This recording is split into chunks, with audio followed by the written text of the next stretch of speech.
Michael was one of a kind. I'm thinking back to when we met and the many times that we spent together. And whenever we were out together and there would be a picture taken, there would be a caption of some kind. And the caption usually said something like an odd couple or an unlikely pair. But to us, it was the most natural and easiest of friendships. I was 13 when we met, and from that day on, our friendship grew. Michael always knew that he could count on me to support him or be his date, and that we would have fun no matter where we were. We had a bond. And maybe it was because we both understood what it was like to be in the spotlight from a very, very young age. I used to tease him and I'd say, you know, I started when I was 11 months old. You're a slacker. You were what, 5? Both of us needed to be adults very early. But when we were together, we were two little kids having fun. We never collaborated together.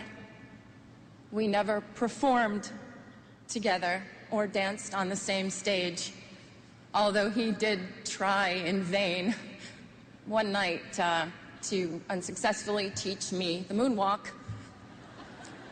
And he just basically just shook his head and crossed his arms at my attempt. We never filmed a video or recorded a song, but what we did do was laugh. It was always a competition to see who could make the other one laugh more or be sillier. Michael loved to laugh.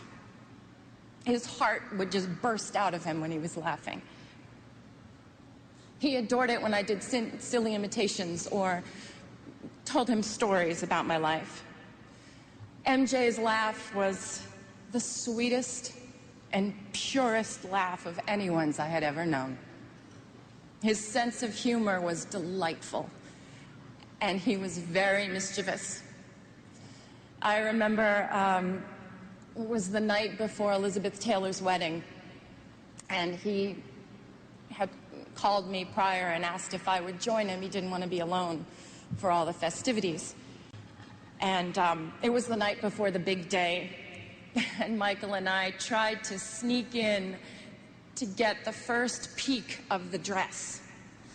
And we were just giggling like crazy, and we almost passed out in hysterics when we realized that Elizabeth was actually asleep in the bed. We thought she was in an entirely different room. And we had to laugh and sneak out. Then at the point of the wedding, when there was the first dance, basically we had to joke that we were the mother and father of the bride.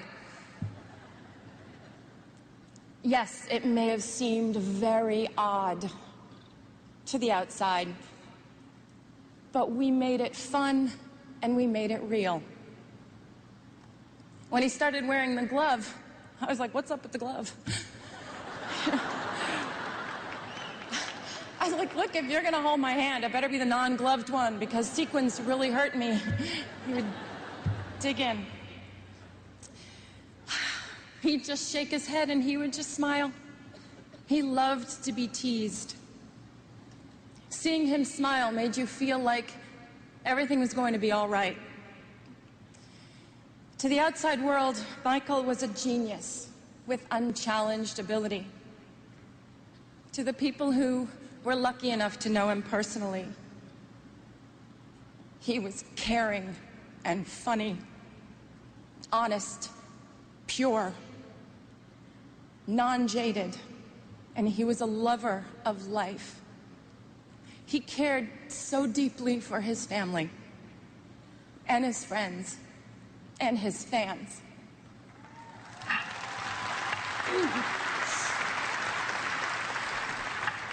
He was often referred to as the king, but the Michael that I knew always reminded me more of the little prince. Thinking of him now, I'd like to share a passage from the book. What moves me so deeply about this sleeping prince is his loyalty to a flower. The image of a rose shining within him like the flame within a lamp, even when he's asleep. And I realized he was even more fragile than I had thought. Lamps must be protected.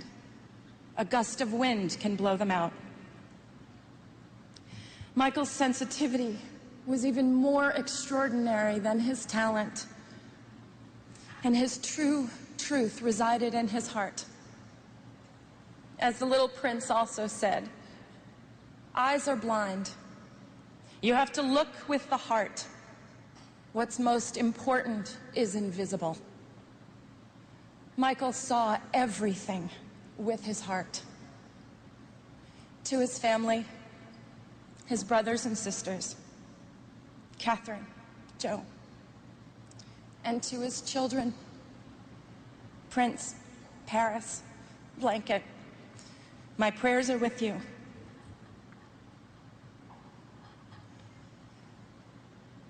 Michael's favorite song was not one of the countless masterpieces that he gave us, but it was a song that Charlie Chaplin wrote for the movie Modern Times. It's called Smile. And there's a line in the song that says, "Smile, though your heart is aching." Today, although our hearts are aching, we need to look up where he is undoubtedly perched in a crescent moon, and we need to smile.